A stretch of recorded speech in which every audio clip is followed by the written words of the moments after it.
Welcome to ஜோலா kitchen. இன்றைக்கி மணக்க மணக்க சூப்பரான புளியோதரை செய்வோம் வாங்க. சூப்பராக இருக்கும் இந்த புளியோதரை.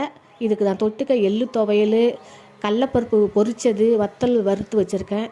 இப்போ புளி கரைச்சிப்போம். புளியை ஊற வச்சு தேவையான அளவு புளியை ஊற வச்சு மஞ்சள் உப்பு சேர்த்து சக்கை இல்லாமல் கரைச்சி தனியாக வச்சுப்போம். வச்சுக்கிட்டு தனியாக ஒரு சட்டியில் ஒரு அரை ஸ்பூனு மல்லி, அரை ஸ்பூனு வெந்தயம், அரை ஸ்பூனு மிளகு, 2 காஞ்ச மிளகாய் இதெல்லாம் போட்டு வறுக்கும்போது இந்த 2 காஞ்ச மிளகாய் போட்டு வறுக்கும்போது செத்த காரமாக இருக்கும், அது டேஸ்ட்டு கொடுக்கும். அடுத்தது நல்லெண்ணெய் ஊற்றி நல்லெண்ணெயில் பெருங்காயத்தை போட்டு வறுத்துக்கலாம். பெருங்காயத்தை கொஞ்சம் தாராளமாக விடுங்க, ரொம்ப விட வேணாம், தேவையான அளவு விடுங்க. சூப்பராக மணமாக இருக்கும் இதே சட்டியில் நம்ம தாளிப்பையும் செஞ்சுக்கலாம். இது ஃபுல்லாக நல்லெண்ணெயில் தான் செய்கிறேன் நான். நல்லெண்ணெயில் தான் புளிசோறு கிளறணும், அப்போ தான் டேஸ்ட்டாக இருக்கும். கடுகு போட்டுக்கலாம், அடுத்தது காஞ்ச மிளகாய் போட்டுக்கலாம்.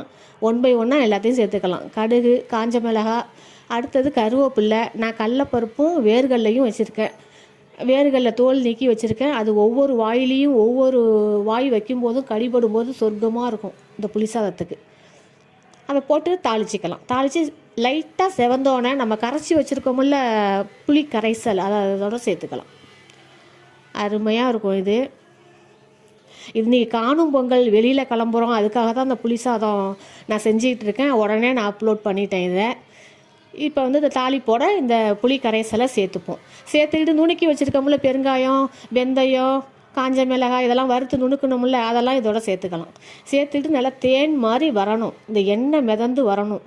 எண்ணெய் மிதந்து வரும்போது தான் 3 பீஸு வெல்லம் சேர்த்துருக்கேன். அந்த வெல்லமும் ஒரு நுணுக்கமான டேஸ்ட்டு கொடுக்கும். இது நல்லா சுண்டி வரட்டும். நல்லா சுண்டி வந்துச்சுன்னா இது 1 மாதம் இல்லை 2 மாதம் நல்லா சூப்பராக இருக்கும். இந்த வெல்லத்தையும் சேர்த்துக்கலாம். இது இப்போ நான் சாதம் உதிரியாக வடித்து வச்சுருக்கேன். இங்கே பாருங்கள் எப்படி இருக்குது பாருங்கள். சாதம் உதிரியாக வடித்து வச்சுருக்கேன். அதில் நல்லெண்ணெயை ஊற்றி கிளறிக்கலாம். நல்லெண்ணெயை ஊற்றி கிளறினதுக்கப்புறம் 2 ஸ்பூனு பேஸ்ட்டு போட்டால் எனக்கு சரியாக இருந்துச்சு. அழகாக கிளறி நான் பேக் பண்ணிக்கிட்டேன். உங்களுக்கு டிஸ்பிளேவும் பண்ணியிருக்கேன். இதுக்கு தொட்டுக்கன்னு பார்த்தா இதுக்கு நான் வத்தல் பொரித்து வச்சுருக்கேன். எள்ளு துவையல் தான் சூப்பராக இருக்கும். நான் கடலப்பருப்பு மசாலா கடலப்பருப்பு வச்சுருக்கேன். நீங்கள் டிஸ்பிளே பண்ணியிருக்கேன் பாருங்கள், சூப்பராக இருக்கும். இந்த வீடியோ பிடிச்சிருந்தால் லைக் பண்ணுங்கள், ஷேர் பண்ணுங்கள், ஒரு சப்ஸ்கிரைபை போட்டு விடுங்க.